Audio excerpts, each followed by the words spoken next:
You probably think Artemis 3 is the mission where America finally puts boots back on the moon, right? The grand 2024 moonshot.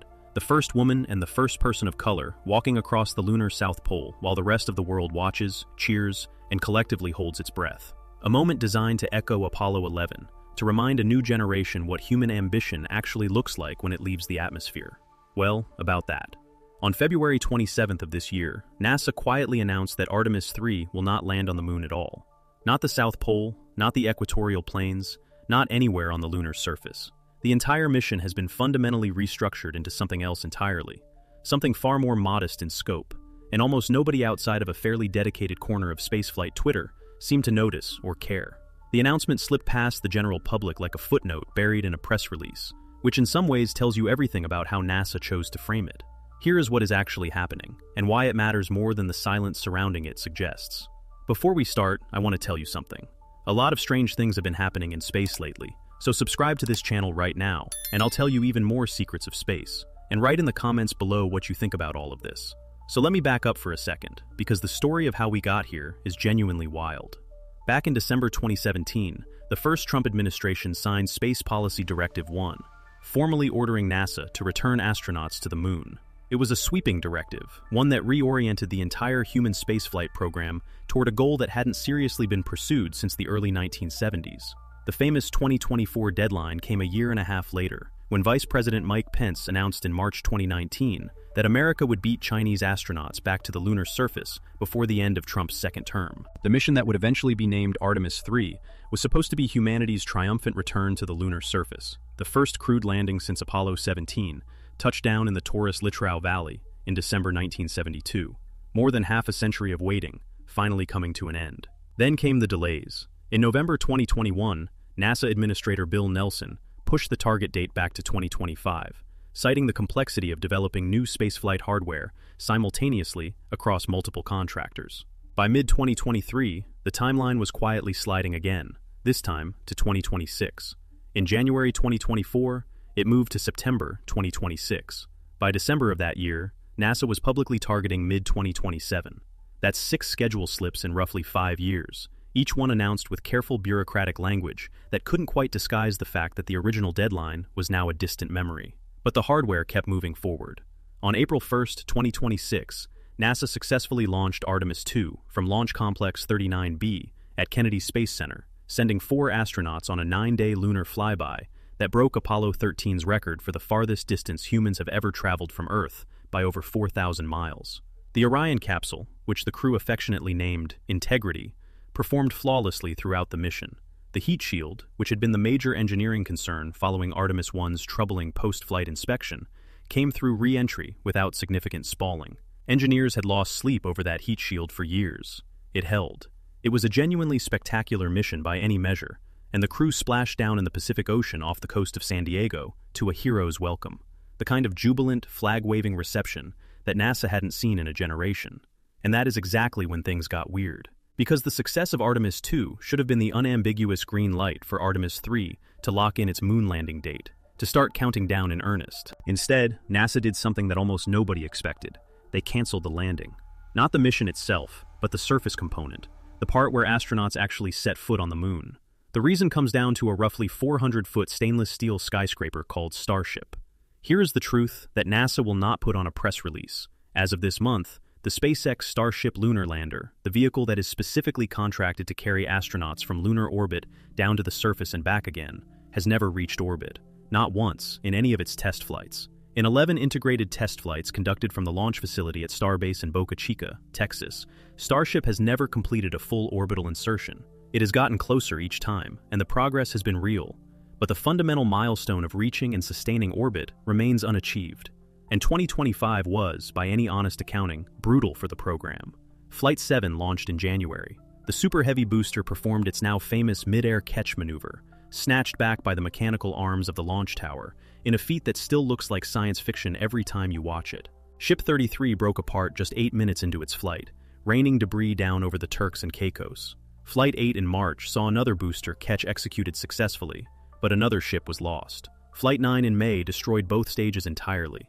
Then in June, Ship 36 exploded on the test stand during propellant loading, taking out a significant chunk of ground infrastructure at the Massey's test site. 3 consecutive catastrophic failures in a row. This was supposed to be the vehicle that puts humans back on the moon, and it was struggling to survive its own test campaign. Things finally turned around in August. Flight 10 actually worked. 8 Starlink simulators were successfully deployed from the payload bay, demonstrating that the vehicle could function as a genuine orbital delivery system. A Raptor engine relit in space for only the second time in the entire program's history, a milestone that had taken years to achieve. Flight 11 in October repeated the success and went further, incorporating more ambitious heat shield experiments designed to push the thermal protection system toward the limits it would face during a real re-entry. Real, tangible progress, at last. But then, nothing. No Starship has flown since October 13, 2025, leaving the program grounded for 6 months straight, a vehicle that Elon Musk publicly and repeatedly claims will be doing weekly flights to Mars, sitting idle on the pad. To put that in perspective, SpaceX launched 5 Starships across all of 2025 against an FAA-authorized cadence of 25 flights per year, a utilization rate of exactly 20% of what regulators had approved. The next flight is currently scheduled for May 2026, debuting the substantially redesigned Starship 53 configuration, equipped with upgraded Raptor 3 engines that promise meaningfully better thrust and reliability. That is the earliest realistic moment this program has a genuine chance at a true breakthrough. And here's the thing that nobody at SpaceX seems willing to say out loud. Getting Starship to orbit reliably is actually the easy part of what NASA is asking it to do. To land humans on the lunar surface, Starship has to accomplish something that has literally never been attempted in the entire history of human spaceflight.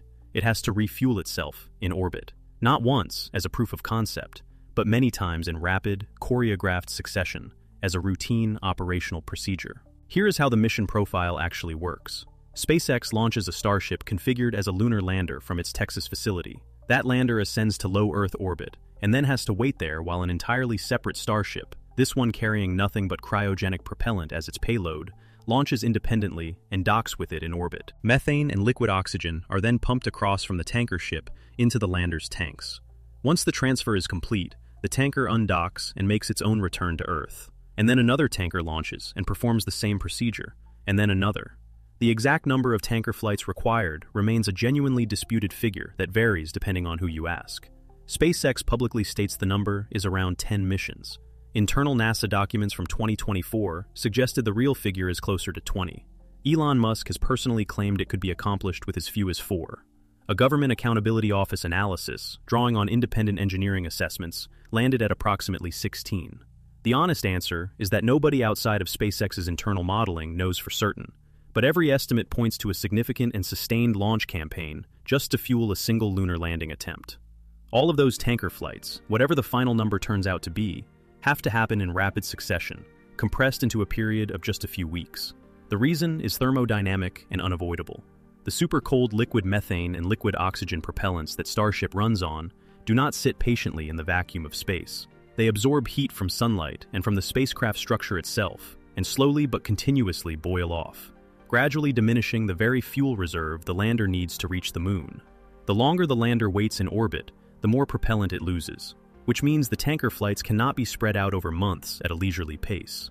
They have to stack up, one after another, in a compressed operational tempo that the entire history of rocketry has never come close to demonstrating.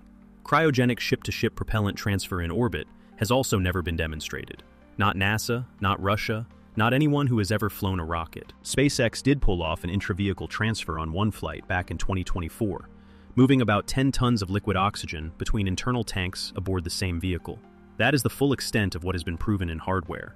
The actual ship-to-ship demonstration was originally scheduled for March 2025. It has slipped repeatedly, pushed back again and again as technical and regulatory hurdles mounted, and as of today, has still not happened. A NASA Office of Inspector General report released last month flatly stated that SpaceX will not be making the demonstration on any current published timeline either. The implications of that single sentence are enormous. Without that refueling test, there is no orbital mission. Without an orbital mission, there is no moon landing. The entire architecture of the Artemis program rests on a capability that has never been shown to work at scale, in space, between two separate vehicles. This is where the story gets genuinely interesting. On December 17, 2025, the Senate confirmed Jared Isaacman as the 15th NASA administrator by a vote of 67 to 30. You may know him as the billionaire tech entrepreneur who commanded the Polaris Dawn mission in September 2024, and performed the first private citizen spacewalk in history, stepping outside the vehicle at an altitude higher than any human had ventured since the Apollo era. He is a pilot, a SpaceX customer, and a man who does not particularly care about preserving institutional inertia or the status quo for its own sake. In his confirmation hearing, Isaacman himself posed the question that everyone in the industry had been thinking privately for years, but had been too politically cautious to say out loud. Why is it taking this long? And why is it costing this much to go back to the moon? 2 months later, on February 27, 2026, he gave his answer. And this is the announcement that nobody outside the space community seemed to register, despite the fact that it fundamentally changed what the Artemis program actually is. Isaacman stood at a podium in Washington and said the current Artemis 3 plan, jumping straight from a lunar flyby to a crewed landing at the most geographically extreme and operationally demanding location humans have ever attempted, was stacking too many firsts into a single mission. It was asking one flight to simultaneously validate propellant transfer, a brand new lander, deep space life support, and South Pole surface operations all at once. The Aerospace Safety Advisory Panel had released its annual report just 2 days earlier, independently flagging high risk for Artemis 3 for exactly the same cluster of reasons. The convergence of those two assessments made the path forward clear, so Isaacman restructured the whole thing. Artemis 3 would now fly in mid-2027, but it would be an Earth orbit mission rather than a lunar one. Orion and its 4-person crew would launch on SLS, rendezvous with one or both commercial lunar landers in low Earth orbit, dock with them, put the propulsion and life support systems through their paces in a relatively forgiving environment, and then come home. No moon, no lunar surface, no South Pole. Just a rigorous and necessary practice run, conducted close enough to Earth that options still exist if something goes wrong. The first actual lunar landing would shift to Artemis 4, now targeted for early 2028. Artemis 5 would follow in late 2028. If this sounds familiar, it should. What Isaacman described is essentially Apollo 9, the mission in 1969, where astronauts practiced docking the lunar module in Earth orbit before Apollo 10 refined the approach further, and then Apollo 11 actually flew to the moon and landed. History, it seems, is repeating itself, just with a much larger price tag and 6 fewer decades of institutional patience. And Isaacman wasn't done cutting. In the same February 27th briefing, NASA also announced the cancellation of the exploration upper stage. This was the Boeing-built rocket stage that was supposed to give the Space Launch System extra lift capacity for future lunar missions, allowing it to carry heavier payloads beyond what the baseline Block 1 configuration could manage. Development costs for the whole SLS Block 1B upgrade had ballooned to a projected $5.7 billion, according to NASA's Office of Inspector General, with the exploration upper stage itself accounting for roughly $2.8 billion of that total. The schedule had slipped dramatically, from an original target of 2021 all the way to 2027, a 6-year drift that represents exactly the kind of compounding delay that erodes confidence in large government programs. NASA replaced it with United Launch Alliance's Centaur 5, a rocket stage that actually exists and actually flies, which in the current environment counts as a meaningful endorsement. Then, on March 24, 2026, at an event NASA branded as Ignition, Isaacman announced that the Lunar Gateway, the small modular space station that was supposed to orbit the moon and serve as a staging point and way station for future Artemis missions, was being paused indefinitely. The pause hit particularly hard, given how far along the hardware already was. The Halo pressurized module, which would have served as crew quarters and a docking hub, had already been fully built and shipped from Thales Alenia's facility in Turin, Italy, all the way to Northrop Grumman's facility in Gilbert, Arizona, where it was awaiting integration. The power and propulsion element, the module responsible for keeping the Gateway in its near rectilinear halo orbit around the moon, had been designed and was already deep in the integration and thruster qualification process. Millions of dollars of hardware, already assembled, already tested in part, now sitting on hold with no clear launch date in sight. NASA is now pivoting the broader program toward a direct-to-surface lunar base camp concept, skipping the orbital space station middleman entirely, and betting that a more streamlined approach will prove faster and cheaper in practice. The program that was supposed to beat China to the moon is essentially rebuilding itself in real time, tearing out foundations while the walls are still being framed. So let's talk about the spacesuits, because those are a whole situation too. The suits NASA astronauts are supposed to wear on the lunar surface are called the AXEMU, built by a Houston-based company called Axiom Space, in partnership with the Italian fashion house Prada. Yes, really, Prada, the luxury brand better known for runway collections than radiation environments, is designing the outer shell and visual aesthetic of the suits that may one day be worn by humans walking on the moon. Axiom received the contract in September 2022 for roughly $228 million, a figure that covers design, development, testing, and mission support across multiple Artemis flights. Progress has been real and measurable. In June 2025, Axiom's chief technology officer, Koichi Wakata, a veteran Japanese astronaut with extensive spaceflight experience, became the first human to test the suit in NASA's Neutral Buoyancy Laboratory, the enormous 6.2 million-gallon pool in Houston, where astronauts train for spacewalks by simulating weightlessness underwater. By early 2026, the suit had logged over 850 hours of pressurized testing across various configurations and use cases, a significant milestone in a development program where every pressurized hour represents hard-won engineering data. On April 13th of this year, at the Space Symposium in Colorado Springs, Axiom executives said they were nearing the end of critical design review, the formal process by which the design is locked down and cleared for production. The plan is to flight test the suit in 2027, either aboard the International Space Station or on one of the lunar landers, depending on which opportunity materializes first. That timeline holds together reasonably well, if Artemis 3 is now an Earth orbit mission, as the restructured plan suggests. It works a lot less well if any political pressure emerges to accelerate the lunar landing and compress the schedule from the top down. And the entire contract remains sole-sourced, meaning there is no competing vendor waiting in the wings if Axiom hits serious trouble. Collins Aerospace, the other company originally working on NASA's next-generation spacesuits, quietly dropped out of the program in 2024, leaving a significant gap in the agency's hardware pipeline. Now here is where the story takes a sharp turn, because while NASA is painstakingly rebuilding the Artemis program piece by piece, China is not rebuilding anything. China is running. Beijing's stated goal is to land Chinese astronauts on the lunar surface before 2030. And if you look carefully at what they have actually designed, tested, and flown, that deadline is looking less like ambition and more like a schedule. The Long March 10 is China's new Super Heavy rocket. It features 3 cores and is capable of delivering 70 metric tons to low Earth orbit, putting it in the same performance class as the vehicles NASA is counting on to get humans back to the moon. Its first static fire test took place in August 2025. Its second followed in September 2025. Then, on February 11, 2026, the rocket pulled off something genuinely impressive, a combined low-altitude flight demonstration paired with a live launch abort test for the new Mengzhou crew capsule, and it succeeded on the very first attempt. That matters. First attempts are where programs reveal what they are really made of. The Mengzhou itself is a crew vehicle nearly 9 meters long.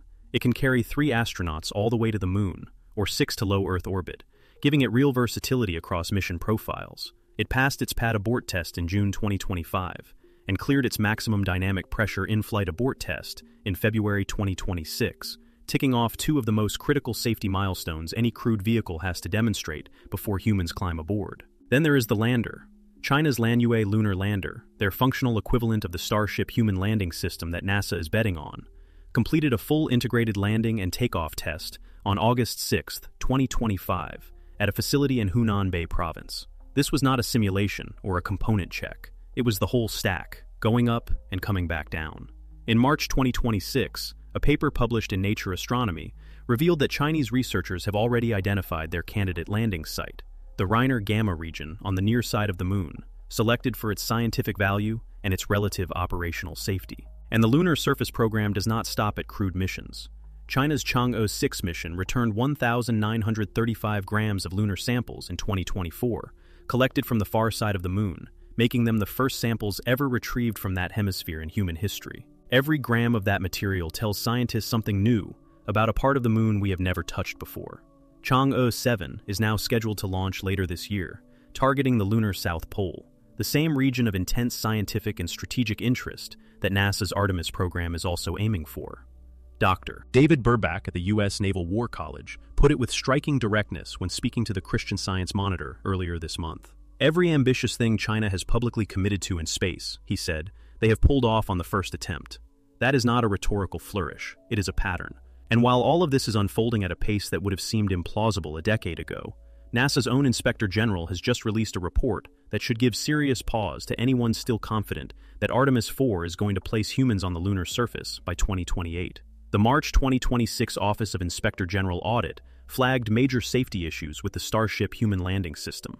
The vehicle stands 170 feet tall, and the crew elevator running from the cabin down to the lunar surface represents a 115-foot drop, with no backup egress option if it fails.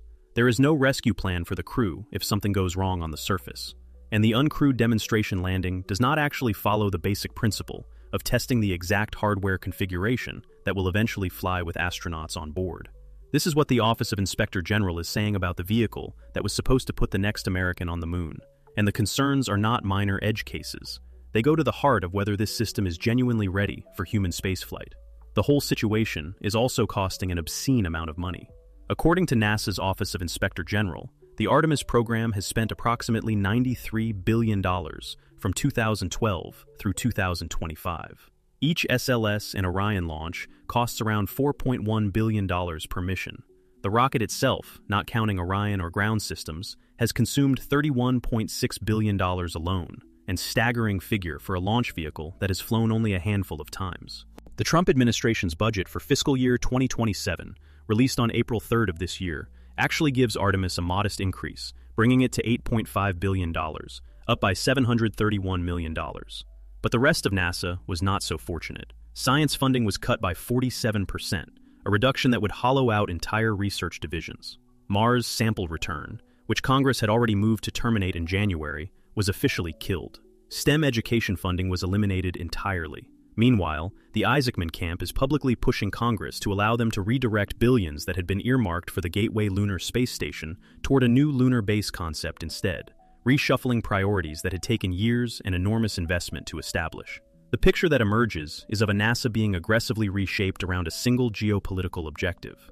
The end state is an agency almost singularly focused on one thing: getting boots on the moon before China does. Everything else, planetary science, Earth observation satellites, space telescopes, educational outreach, is being sacrificed on that altar, treated as expendable overhead rather than as core parts of what makes a space agency worth having in the first place. So when is any of this actually happening?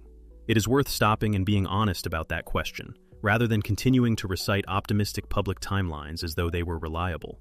NASA's own internal Joint Confidence Level assessment, drawn from the Key Decision Point Review, puts the date when Starship HLS will actually be ready at February 2028. That is, a year and a half past the current public target. And that figure comes not from outside critics, but from inside the agency itself. And that estimate is now more than 2 years old, without a single public update to show for it. Eric Berger, Ars Technica's senior space editor, and arguably the most respected and consistently reliable Artemis reporter working in the field today, posted on X back in January that Artemis 3 timelines are basically worthless right now. His position was pointed and considered. Any real date estimate has to wait for either a successful propellant transfer and refueling test, or a successful uncrewed Starship lunar landing demonstration. Neither of those milestones has happened yet, and neither appears to be imminent. SpaceX's own internal documents, leaked and reported by Politico in late 2025, reportedly cite September 2028 as the company's internal target for a crewed lunar landing. Under the restructured mission plan, that flight would now be designated Artemis 4 rather than Artemis 3, reflecting how significantly the program architecture has already shifted from its original design. Many independent space analysts, however, consider even that revised target to be optimistic, with 2029 or 2030 widely regarded as a more grounded and realistic window for the first actual American return to the lunar surface. That assessment stands in sharp contrast to NASA's official 2028 target, which the agency has so far declined to formally revise or walk back, despite the mounting evidence of delays. And if you have been paying close attention, you will have noticed something uncomfortable in those numbers. The window that analysts consider realistic for an American crewed lunar landing is almost exactly when China has publicly stated it intends to put its own astronauts on the moon. The space race is not a relic of the Cold War. It is real, it is active, and right now the gap is closing in ways that would have seemed unlikely just a few years ago. So here is what Artemis 3 actually looks like in April 2026. It is no longer the moon landing. What was once NASA's crown jewel, the triumphant return of American boots to the lunar surface, has been quietly reframed as a rehearsal flight in Earth orbit, scheduled for sometime around mid-2027, where the Orion capsule will practice docking with a commercial lander, so that Artemis 4 can attempt the real deal in 2028 or 2029, or whenever Starship can actually reach orbit, refuel itself in space, and land on something besides the bottom of the Gulf of Mexico. That last part is not a joke. It is a genuine engineering prerequisite for putting humans on the moon. Step back and let the full weight of those numbers settle for a moment. $93 billion spent, 20 years of sustained effort, 2 Trump administrations, 4 NASA administrators cycling in and out, and the mission that was originally announced with the explicit promise of placing the first woman and the next man on the lunar surface by 2024 has quietly, without much fanfare or formal acknowledgement, become something considerably more modest. It now looks much closer to the role Apollo 9 played in 1969, a critical but earthbound shakedown cruise, testing systems and practicing procedures in the relative safety of low orbit before committing to the real journey. And in a narrow technical sense, the hardware that has been built is genuinely impressive. The rocket works, the Orion capsule works, the heat shield, which endured one of the most punishing re-entries ever recorded for a crewed-rated spacecraft, works. The parts of the system that NASA built and controlled largely performed as advertised. But the vehicle that actually needs to descend through the lunar vacuum, touch down on the surface, and carry human beings back off the moon does not yet reliably exist in operational form. That gap between a functioning capsule in Earth orbit and a lander on the moon is the entire mission. That is what is actually happening on Artemis 3. That's all for today. If you like space stories and want to stay up to date with new episodes, subscribe to this channel and turn on notifications. See you in the next podcast.